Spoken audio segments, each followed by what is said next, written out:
নমস্কার। আমার দেশ বিদেশের প্রিয় বন্ধুরা, আশা করি সবাই ভালো আছেন, সুস্থ আছেন। আপনাদের সবাইকে সীমা কিচেনে স্বাগতম। আজ আর একটা নতুন রেসিপি নিয়ে হাজির হলাম।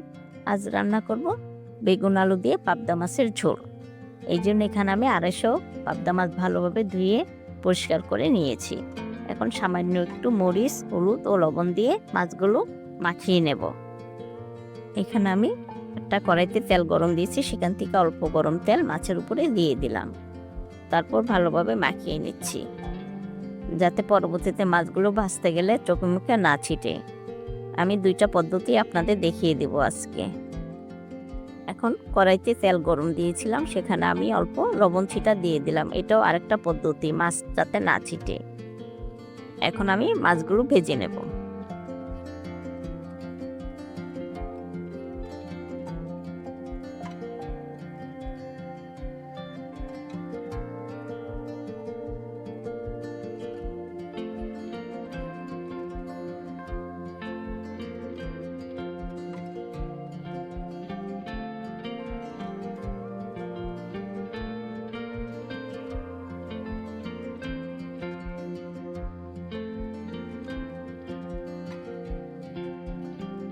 মাছগুলো এইভাবে সবগুলো আমি ভেজে নিয়েছি বন্ধুরা।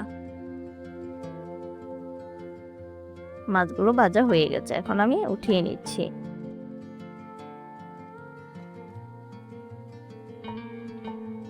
এখানে আমি সবগুলো মাছ ভেজে নিয়েছি।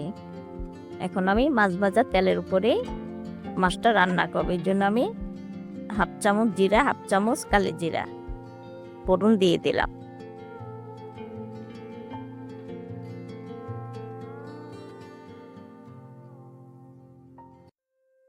এখানে আমি পেঁয়াজ বাটা দিলাম ২ টেবিল চামচ। আমি সবসময় পেঁয়াজ বাটা তরকারিতে ব্যবহার করি, যে তরকারিটা ঘন হয় পেঁয়াজ বাটা দিলে, খেতে ভালো লাগে। তাই আপনারা চাইলে পেঁয়াজ কুচিও দিতে পারেন। এখানে আমি দিয়ে দিলাম হাফ চামচ মরিচের গুঁড়া, ১ চামচ হলুদের গুঁড়া, ১ চামচ ধনিয়ার গুঁড়া, আদা ১ চা চামচ। আপনারা ঝাল যদি বেশি খান তাহলে মরিচের গুঁড়াটা বাড়িয়ে দেবেন। সামান্য একটু পানি দিয়ে মশলাটা কষিয়ে নিচ্ছি। ধনিয়া গুঁড়ার সাথে কিন্তু লবণটাও দিয়েছি পরিমাণ মতো আমি বন্ধুরা।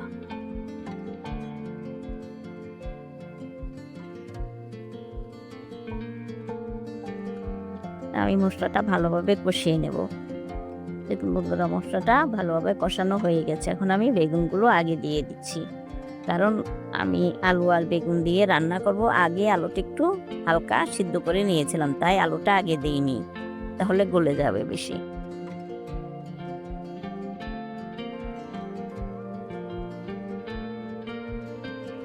আমি এভাবে বেগুনটা ৫ মিনিট কষিয়ে নেব।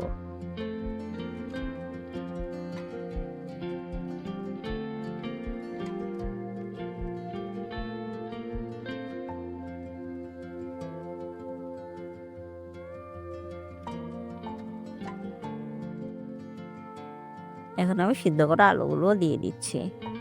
এভাবে আলু দিয়ে আরও ৩-৪ মিনিট কষিয়ে নেব।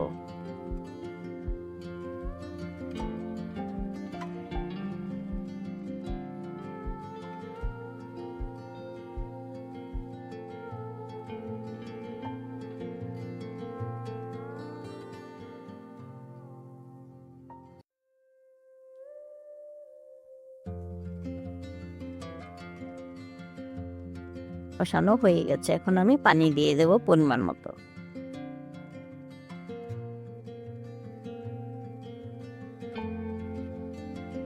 পানি দিয়ে দিলাম। আমি গরম পানি ইউজ করেছি বন্ধুরা। এখন আমি কাঁচামরিচ দিয়ে দিলাম মাঝখান দিয়ে চিড়ে, ৪-৫টা দিয়ে ঢেকে দিলাম। ৫ মিনিট পর ফিরে এলাম। দেখুন বন্ধুরা, আলুটা আমার সিদ্ধ হয়ে গেছে, যে আগে সিদ্ধ করা বেগুনও আমার সিদ্ধ হয়ে গেছে।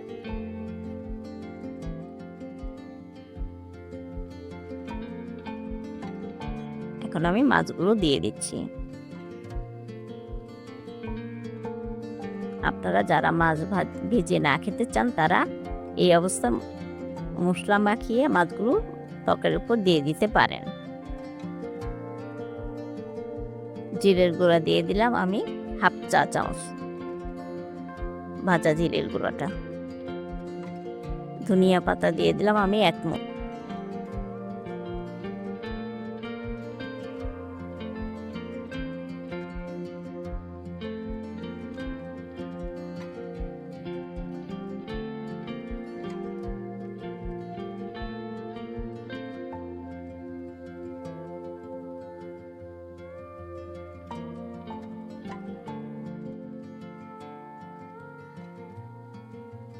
এখন আমি ঢেকে দিচ্ছি।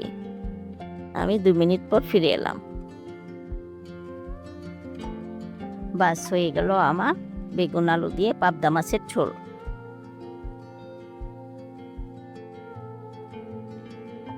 দেখুন বন্ধুরা কেমন হয়েছে পাবদা মাছের বেগুন আলুর ঝোল। তাহলে আজ এই পর্যন্তই আসি।